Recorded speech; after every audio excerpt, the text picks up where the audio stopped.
बहुत मुश्किल फैसले होते हैं। समझ ही नहीं आता किसको सजा दें, किसको माफ करें। एक जगह किसी की इज्जत है, दूसरी जगह किसी की गैरत है। अब लड़के को सजा दें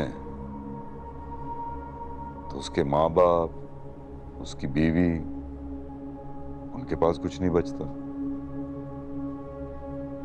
और अगर उसको माफ कर दें तो लड़की की गैरत है, उसके माँ बाप की इज्जत है, किसी के पास कुछ नहीं बचता। आप क्यों अपने सर में दर्द डाले हुए हैं? करने दें कोर्ट कचहरी को जो वो उनके लिए करते हैं।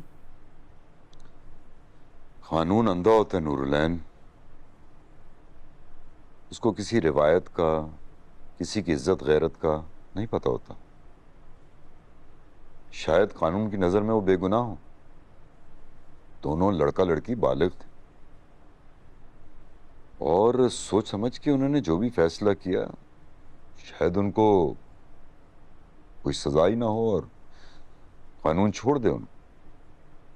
लेकिन उसके बाद जो फैसला होगा उसमें बहुत खूनरेजी होनी, और मैं वो घर बैठे तमाशा नहीं देख सकता। कल को इन्हीं लोगों के पास जाके वोट मांगने होते हैं। सर तो उनके माँ बाप को भी मिलनी चाहिए। डंडे तो उन्हें पड़ने चाहिए ना। फोर्स्ड मैरिज एक किस्म की फोर्स्ड मैरिज है। इंसान को इंसान नहीं, कुत्ते बिल्ली समझ के जानवरों की तरह आपस में बांध दिया एक दूसरे के साथ। नतीजा तो ये होना ही है, यू नो। तुम गई थी ना उसकी शादी पर? जी पापा से। थे ना खुश? हार पहना रहे थे, मेहंदी लगी हुई थी। फिर कैसी फोर्स मैरिज? इतना बड़ा आशिक था तो मना कर देता शादी से उस वक्त। किसने कहा था उसको? इसी को तो मैं मैदान कहता हूं। ईरान, सोच लो, सोच लो उतरने से पहले, फिर पीठ दिखा के मत भागना। एक नहीं, उसने 3 औरतों की जिंदगी बर्बाद की।